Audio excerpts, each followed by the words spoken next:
Welcome to freedomlovin.com, where we focus on building freedom in an unfree world. Through personal development, location independence, and passive income strategies.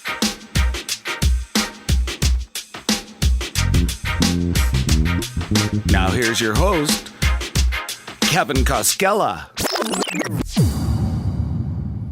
Welcome to Freedom Lovin'. This is Kevin, and this is episode number 81. And thanks for listening. In just a minute, I have an interview with Alex Fairman of Spear, and he's going to talk about personal growth and education in the modern day and the program that he is working on currently.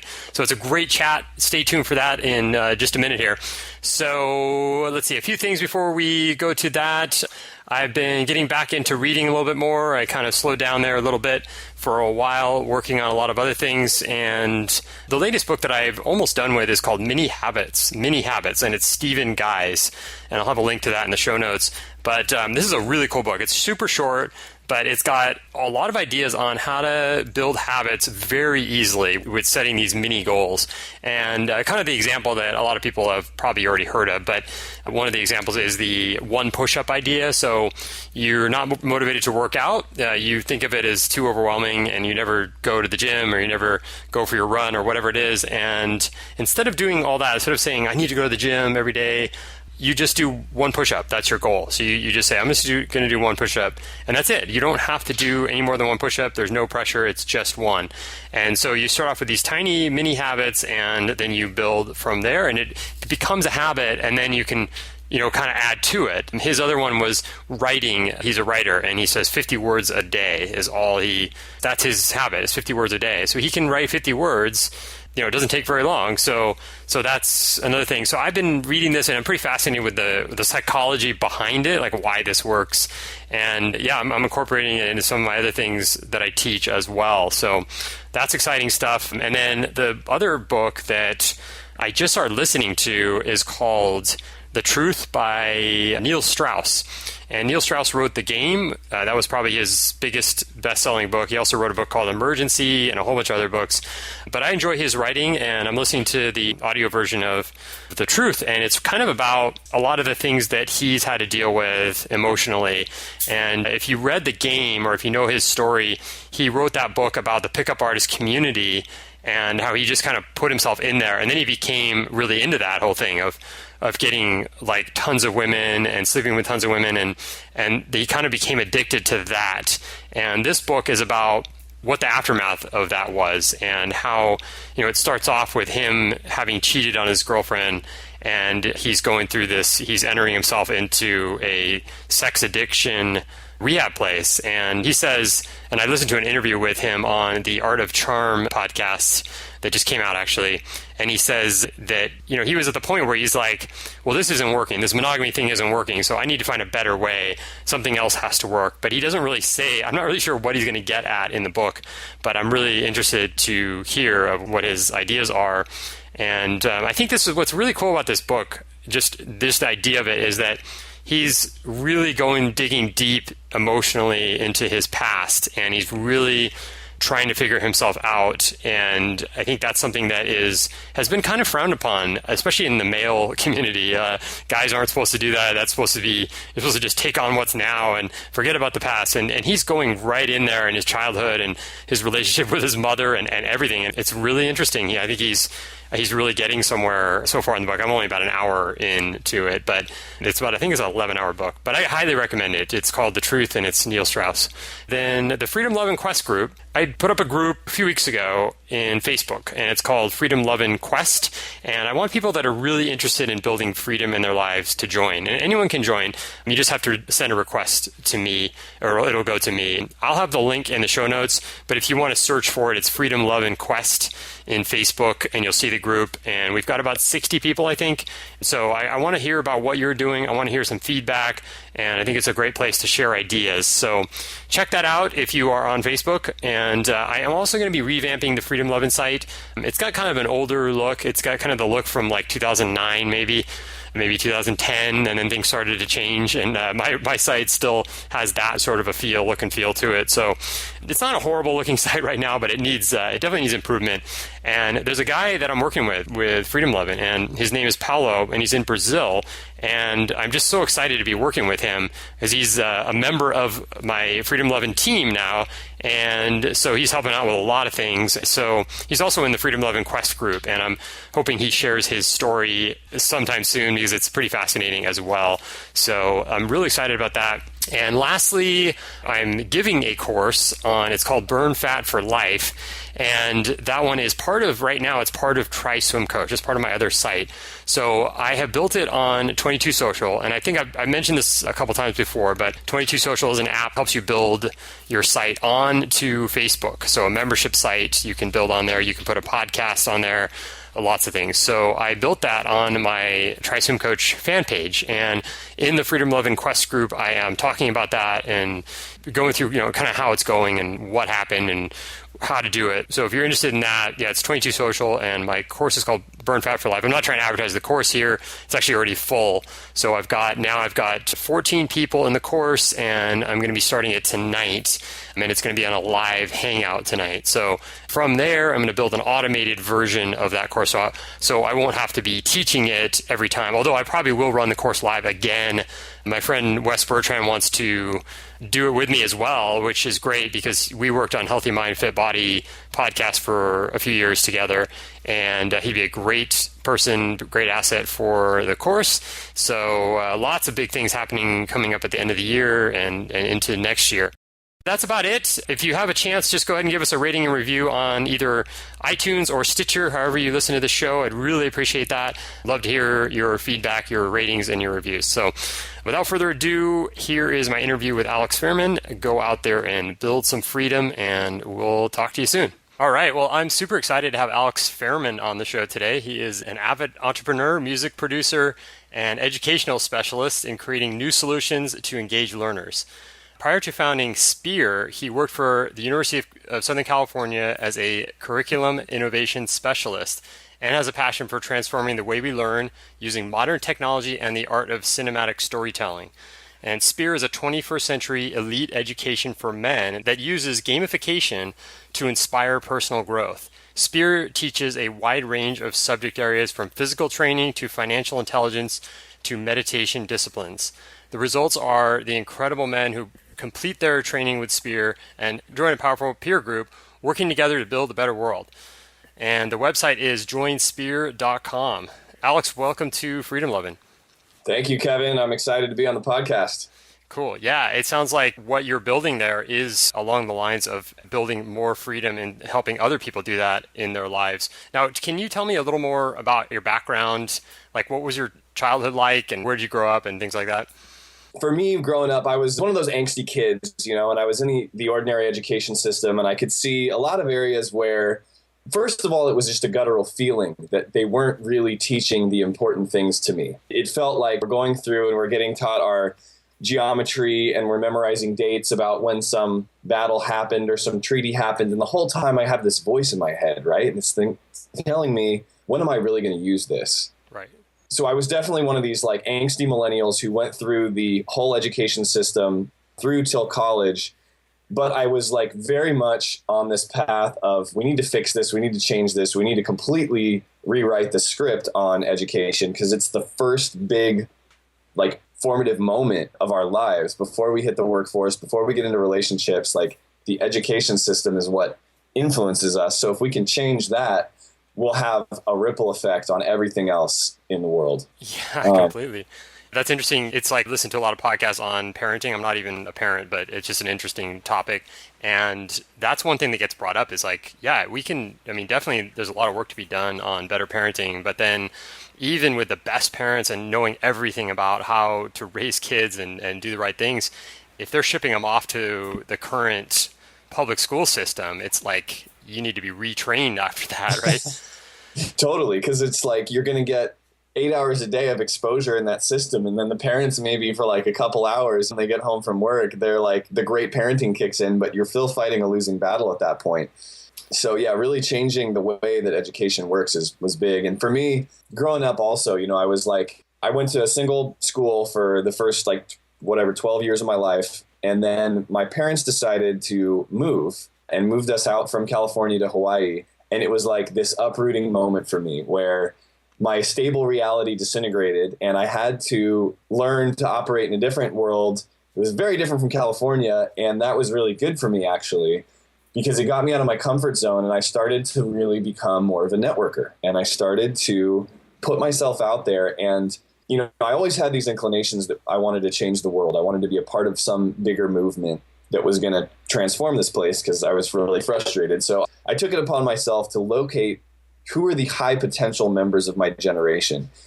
So I went to 4 different high schools in 4 years by choice because I realized that I could have more exposure to more people and then recruit more people who would be the change makers and the leaders of the future if I did it that way. So that's just a little tidbit of my mission. That's so fascinating. I actually went to 4 different high schools as well, but not exactly by choice. It was partly moving and partly just being unhappy with one situation, trying to change it. But that is so interesting. Like you're actually using that to your benefit.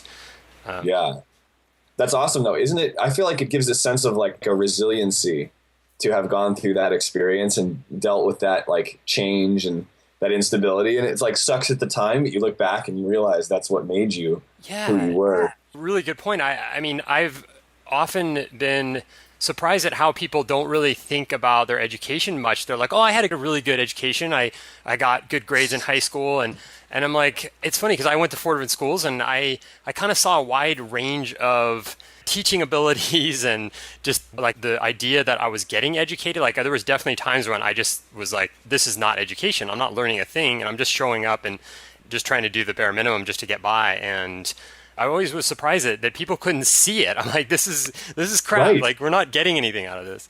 Right. You can't see it until it's like when you've been eating crap your whole life, then you eat the first time you sit down and you eat a sirloin, you're like, oh, wow, I didn't realize I was eating dog food this whole time. And you don't know that until you've had that other experience to compare it to. Yeah, exactly. So then how did you come up with the idea let's talk about what SPEAR is and how did you come up with it? So what SPEAR is a response to a lot of things that are going on both in the education system and in the world at large. And it responds to both of those problem sets. And principally, like to talk about what SPEAR is. So SPEAR is a full spectrum education system designed specifically for young men that equips them for the real world in a way that their ordinary education never can. Because it's both a matter of what we teach, which is everything from giving them a financial education, teaching them social skills, confidence building, talking to women, to taking care of their physical bodies, giving them, we have coaches who are top level physical training coaches who design nutrition plans, and you build your own plan, build your own workout plan, essentially giving you the foundational life habits that lead to success and the knowledge that isn't taught to you in the ordinary school system. But then the other half of SPEAR, while you're going to be learning all of these things, you're also going to be put into this high-powered community where you're going to have an accountability partner. You're going to be a part of a bigger team. And as a group, we are growing, learning, launching businesses. And our express and stated purpose is to achieve our own highest potential and also to go out and impact the world. So there's both a very powerful community aspect to SPEAR as well as the actual content, which again is things that they just don't teach in ordinary education. And it blows my mind that a lot of these things are still missing. Yeah. So who are the likely candidates for SPEAR and why did you choose just working with men? To answer the first one, the candidates we mainly work with are young men ages 18 to 25, although we accept people who are anywhere in the range of 16 to 30. And even there's no age limit on the high end. But we find that if you're younger than 16, you're not quite ready for SPEAR. Mm-hmm. So that's the ideal demographic and really who we're looking for, right? Is anybody can take part in SPEAR, but you have to have an achiever's mindset. You have to want more from life. If you have an open mind and you have some drive, some kind of a passion to do something significant with your life, then that's exactly who we're looking for. If you're sort of the kind of person who wants to hang out and just get by, that's not our ideal student. And we still have a basic course, which will which will cover some of the gaps that the education system has left you with. So we want to offer something for everybody in that basic training, but really what we're looking for is a higher caliber of young man who wants more. And that's the ideal demographic. And the second question, which is, why is this just for men? Well, two reasons for that. One is that we actually are working on a girls version with a group of women. See, we're a group of 8 men we run Spear, but the female version is something we're actually looking to identify the right team of female leaders to help us build the female side of the program. And we targeted young men specifically because we knew young male development a lot better than we knew female development. And the aesthetic, the way we market it, it's edgy. It's designed to look and feel like somewhere between you're as part of a elite institution and you're in a video game. And just in terms of the marketing and in terms of the aesthetic and everything, we just felt that it targeted young men a lot better. So that's why we went that direction. Cool. Yeah, that totally makes sense. Is this something that would be like, would you replace high school classes with this? I mean, to me, when I hear you talk about it, I'm thinking this sounds like it would be way better than going to, like you said, going to school and learning dates and wars and stuff like that. But how do you do that? Like, do people generally do this instead of school, or are they doing it instead of college? Or the program's designed to be a supplemental program to whatever you're already doing. And it's not a replacement for high school, certainly, because there are some useful things in high school. I mean, there's some foundational knowledge, and learning to read and write, like writing well, is not something we do have a communications section, but like there's a lot of things that are somewhat valuable in high school still. So it's not meant to totally replace that, right. But eventually it could. Right now, because this is our first year in operation, so we're still building out a larger experience that could replace a major portion of education, and we could plug in right around the college age and have a gap year program is what we're working on after high school, where essentially instead of going and blowing your $200K on your college and getting in massive student loan debt, you take this year with us and you basically hone your real world skills. You get clear on why you're here and what you want to do. And we see if you can start doing that now, because a lot of people don't realize you can just do the thing. You don't need to go and get the traditional degree anymore. So that's one of the things we're working on for the near future.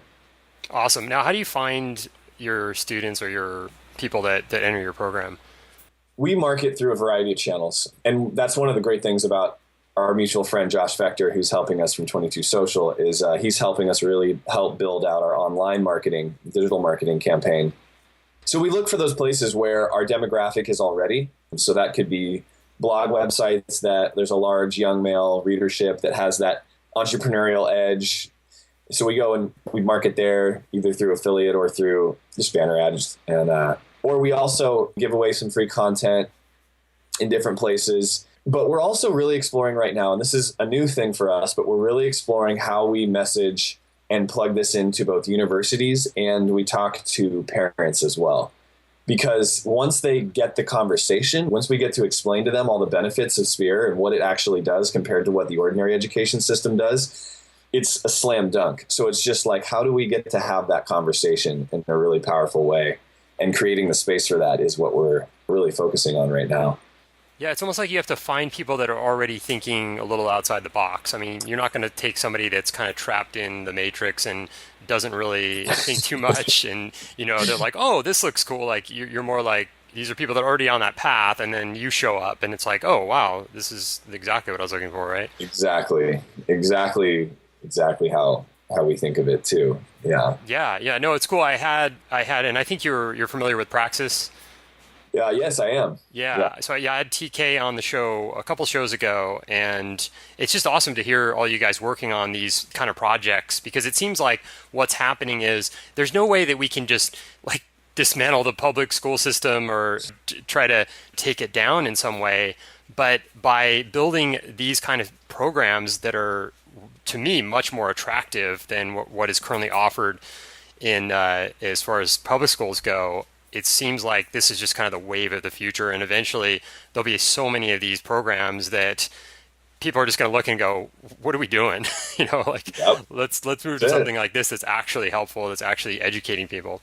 That's it. I mean, the best thing, I don't know if it was Bucky Fuller or Einstein, but someone was saying, the best way to change the world is to simply create a solution that makes the old paradigm obsolete. Right.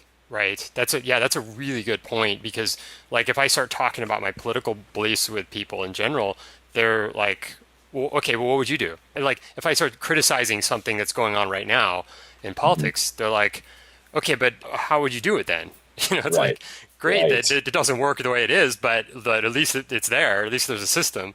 So Yep, we're exactly. just We kind of just got to create that. Yeah, politics. Oh boy, let's hit that. I'm going to attack that one in a couple of years, I think, once this thing is fully running at full steam. yeah, Because boy, do we need some help. I was like, you just look at this thing and you just like, my God, this thing is so broken on so yeah. many levels. It's just more disastrous every year. So it's like but yeah, I think that you're doing a lot of good in the world. So it's really really good to see. Now, so let's talk about in your bio. You talked about transforming the way we use modern technology and the art of cinematic storytelling. I really like. What do you do with that?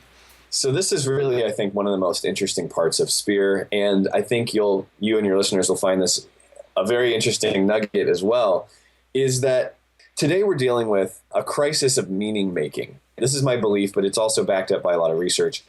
We're in a situation as a society, especially here in America, where we have an abundance of information, an abundance of resources. We have an abundance of all of the things that traditionally were scarce in many ways throughout history. And so now in this world where we have all of our basic needs met, where we're not going to, the village isn't going to fall under attack and we're not really at war in any impactful way, we've got this crisis of meaning of what do we do with our time? What do we value? And more importantly, what mythology or what stories do we tell in our society about what a meaningful life is, about what we are all here to do? Because the pervasive myth of the past century is like the individual journey. And we talk a lot about the hero's journey in Spear because we hold that frame that every one of us is on a hero's journey. The traditional myth is that you are here to basically go up, go get a job, make money, support your family, find stability, and like contribute to, and that's your way of contribution. And we want to challenge that and transform it and give it an added level of depth and say, no, we're not just here to make money. We're not just here to be comfortable. We are here to push the envelope forward. We're here to create a better world. We're here to enhance the depth of the human experience. We are here to have more meaningful bonds to each other, to undertake great epic adventures together. And that's one of the other parts about Spear is that it's like we want to create this community of young heroes. And we want to dream as big as possible. So if we want to one day, launching businesses is part of the curriculum that you go through as part of your Spear training. But that's all to set up for your financial freedom so that we can go on a treasure hunt and go diving for a sunken ship somewhere, or we can go and set up a school in Africa. And that's just something we're going to just go and do. And having that, the yardstick by which we measure our lives, I think is a lot more empowering and a lot more exciting than just getting a job and getting by. Yeah. Yeah, really. It's like it goes back to the freedom idea, like the way people are kind of programmed right now. There isn't a lot of freedom, even if they say, "Oh, I'm totally free." They're still, chained usually to a desk or an office or something like that. And because it's what you're supposed to do, it's what you were taught that you should do. And this is kind of opening up channels of freedom that people didn't really know existed. How many students do you have right now? And can you talk about like just what's a typical curriculum like? Typical curriculum in the sense that like a typical month or a typical year, like yeah. Well, how long is it? What's the time frame we're looking at? Well, that's the thing about Spear is that this is actually a very long process that goes through phases, and we want to build it so that it's like a very deep learning process that can last for 10 years. And essentially that as you master your basic skills, as you develop and master your professional skills, and you've got your physical training down and you've got your social skills developed, you can continue to invest in yourself, and you continue to now work on things like your meditation. You continue to develop things like your writing practice. We want to create these Renaissance men. So the real depth of the learning path, it's very deep. And with the different mentors and trainers that we've got, actually spending time with each one of them and learning their particular wisdom and their particular skill set, it takes a lot of time, and it's supposed to be that way. So it's not something to rush through. Typical process would be you go through your first 9 months, which is what we call core. And that's where we cover these 9 different areas. So on a very like basic rudimentary level, but we know that when you've gone through those 9 months, there's not going to be any more massive holes in yourself as a person, because we've gone through the social training. We've gone through the inner emotional work. A lot of men have a lot of repressed emotions, right? We've been taught not to feel. We've been taught not to cry. We've been taught to hold things inside. And so part of the Spear process, is actually going through and opening up those channels within us and realizing that our emotions are a source of power. And so that's like one module, for example. Another one would be going through the physical side, going through the financial education, understanding entrepreneurship, actually beginning to develop your own entrepreneurial ideas. So as you can see, the scope of the Spear training is pretty massive. And that's been one of the most challenging things for us as a team, is how to keep it manageable, both for us and for our learners, without spinning out into too much detail too soon. Right. It's definitely a deep process. And another thing I want to talk to you real quick that's I think is an interesting drop is that the key also for Spear is the context in which it happens. We find that learning, there's the content versus the context, and the content is inseparable from the context in which it occurs. If you're in an ordinary school and you're being told to learn these geometry equations because you're going to use them on your test coming up, that context is not the most inspiring context. But on the other hand, if you're being told you're learning this entrepreneurship skills because you're going to launch a business in 90 days, suddenly the heat is on and it's so much more meaningful, and you apply yourself so much more because you know that the context is a worthy context now, right? So that's another big highlight of what we're doing. Yeah, that's so cool. It's like thinking back to school, it was always about just passing the test, getting a good grade in the test. And so you were just constantly working for the test, but there was no actual, like the meaning wasn't there besides just that letter grade. And right. I remember they had programs like Junior Achievement, but that meant doing extra work while you're still doing your studying and everything. So it's kind of hard for a lot of people to jump into that. But yeah, that sounds awesome. Totally. So to answer your other question, so we have about 50 students right now, and we're still we just launched this 2 months ago in terms of actually making this available. So it's very much in its infancy and its inception stage. I'm really excited though, because like the way this is going, it's like we're getting everything completely dialed in right now. And this December, we're going to make a much bigger marketing push and really start to bring this out to the public and build this different way of doing things. Yeah, well, if you're working with Josh Vector, you will definitely succeed. He was on the last show, actually, probably number 80. And yeah, I'm sure you guys will do some amazing things. Yeah, Josh is a beast. Yeah, I really like that you're starting off with the emotional part of it, because that is a big problem. And, there's been some men's kind of groups, men's movements. There was like the pickup artist scene like about 10 years ago that started. And a lot of these groups, they just never, that is not something that's discussed, right. Because we're men, we have to somehow ignore that or push it aside or be strong or whatever it is. And then it turns out that actually is detrimental to your happiness and health. So it's like, that part is just so important. I'm glad you're doing that. Yeah. And even on a certain level, like your pickup game, if you're really going for master, your pickup game benefits from emotional intelligence quite a bit. Yeah, it's true. It's very true. The other thing too is like with that isolation mentality, we find so many people, especially men, right? They're isolated, and for many of them, their high school sports team experience is the first and last time they have a real brotherhood.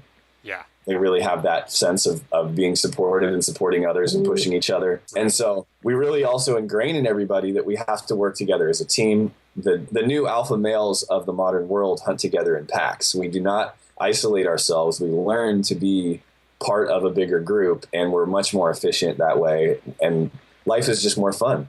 Yeah, I totally agree. Yeah. I mean, like I went through a lot of self-discovery maybe 6, 7, 8 years ago, and it just benefited me so much. But it's funny because once you do that, it's hard to sort of relate to people that haven't done it at all. And I think that becomes a challenge, but I think that it's changing now. Like it's becoming a little bit more mainstream. I just started reading a book. Neil Strauss has a new book out called The Truth. And it's really all about what he went through. And he used to, he kind of put himself into the pickup community and then ended up really unhappy. And this is what the book is about, and how he's kind of like worked through all this stuff. And I think this will have a big impact. And I think there's a lot of other programs like that where this is like really important stuff. So. Yeah. But you also are a musician. So can you talk about that a little bit? I listened to some of your tracks. They're pretty awesome stuff. Thanks, man. That was my first business, actually, was in high school, selling beats to rappers. I got into that, and I've been doing it for many years now. So I do both instrumentals like hip hop and dance music, EDM, but I also do my own like vocal hip hop and pop R&B. And then I also had a band last year called the Cosmic Sect, which was out of Malta in Europe. And we toured around. Funny story about that band was our first gig was actually opening for Arnold Schwarzenegger in London on a crazy set of chance circumstances that put us playing a Terminator remix as Arnold walks on stage. Oh my God. That's awesome. Yeah, it was awesome. It was awesome. Was he was giving a speech then? Yeah, he does these like Q&A dinner, get to know Arnold kind of things, right? And so we flew over to London, and that was our first gig as a band. We had never played in front of the public before. That was the very first thing we did.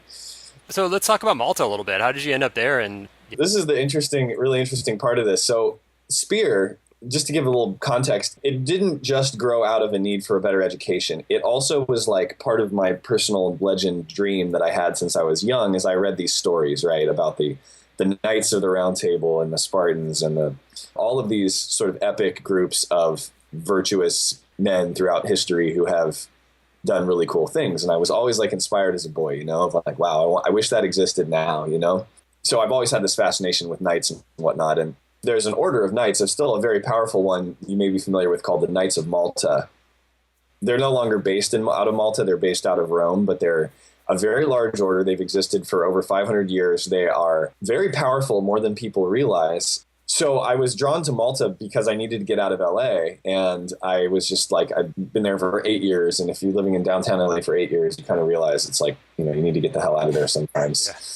So I got this very cryptic postcard from my uncle, who was not really close to me at the time. And he told me, go to Malta. You're going to love it. Rejuvenate your spirit.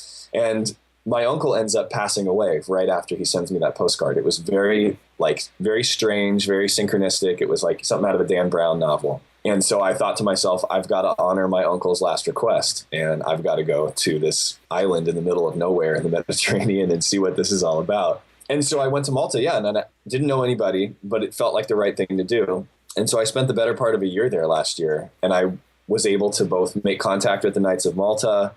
I had some amazing adventures, met some incredible people. We had a band there, like I said, that had a lot of fun. Yeah, how did you put that together? Is that just people you met over there? I got there, I landed, and within about a month, I heard of these two musicians, these brothers, James and John, and I heard about them and went to go see them play, and they were awesome. And I thought, I want to work with these guys. And so I just said, hey, let's start a band. And so I brought my American pop, hip hop influences into their rock and roll influences. And we created sort of this like dubstep rock and roll fusion called the Cosmic Sect. If you Google Cosmic Sect, you can see our music there. But it was just a lot of fun. And it was like, you know, you just sort of have an idea and then you say, let's do it. Yeah. You know? That's so cool. So how were you supporting yourself out there? Was it the music?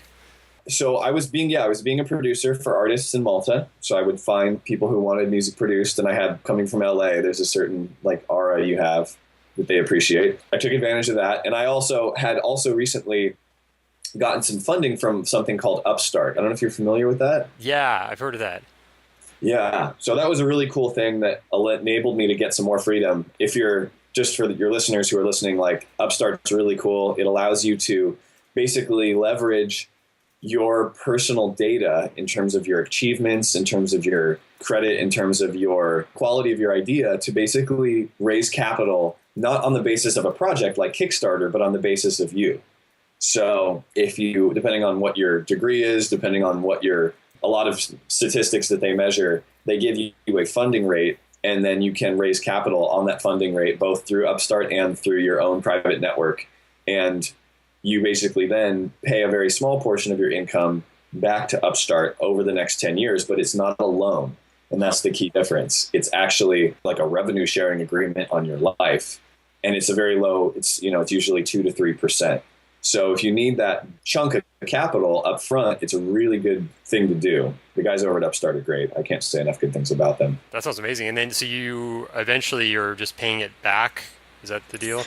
Yeah, it's not even paying it back. It's literally it's an investment, and whatever you do over the next few years, they earn a percentage of that income. So okay. On your taxes, you basically just send off like about 2 to 3% of your income to Upstart for having given you that big chunk of cash up front. So it doesn't have a crushing weight like a student loan does. It's really just upside potential that they invest in. Wow, yeah, that is awesome. That's a really good resource.